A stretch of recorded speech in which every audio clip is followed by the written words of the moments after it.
भारतीय मौसम विभाग ने 2015 में सामान्य से कम बारिश का अनुमान जाहिर किया है। मौसम विभाग के मुताबिक दक्षिण पश्चिम मानसून समय से पहले 30 मई को केरल के तट पर दस्तक दे सकता है। आईएमडी के वैज्ञानिकों ने संकेत दिया है कि मानसून कमजोर रह सकता है। कमजोर मानसून देश भर में फसलों की पैदावार को प्रभावित करता है।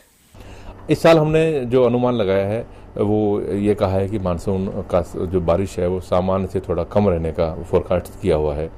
और दूसरा ये बताया है कि जो केरला में मानसून लगभग 1 जून के आसपास आता है तो वो अपने नॉर्मल समय के आसपास ही आएगा।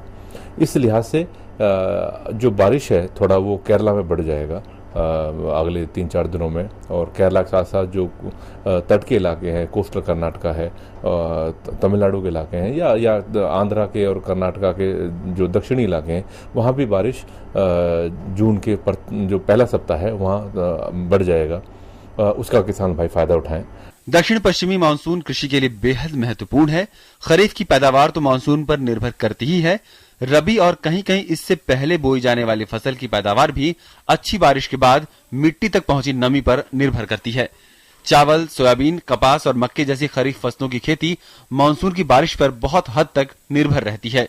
4 महीने के मानसून सीजन में पूरे साल के दौरान होने वाली बारिश में इसकी 3/4 हिस्सेदारी होती है।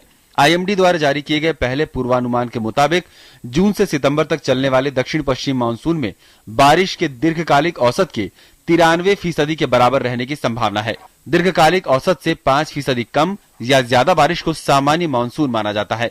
पिछले साल देश में 12% कम बारिश हुई थी, जिससे अनाज, कपास और तिलहन का उत्पादन प्रभावित हुआ था।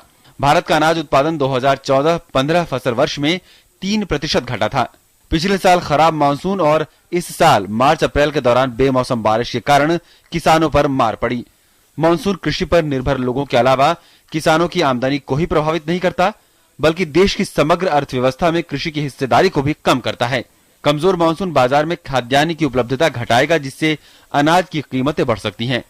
भारतीय कृषि का देश के सकल घरेलू उत्पाद में योगदान सिर्फ 15% है, लेकिन करीब 60% आबादी इससे जुड़ी हुई है। ऐसे में अगर साल 2015 में भी बारिश अनियमित रही तो जहां देश के किसानों पर इसकी दोहरी मार पड़ेगी, वहीं देश की आर्थिक रफ्तार पर भी इसका असर हो सकता है। Business bureau, DD news.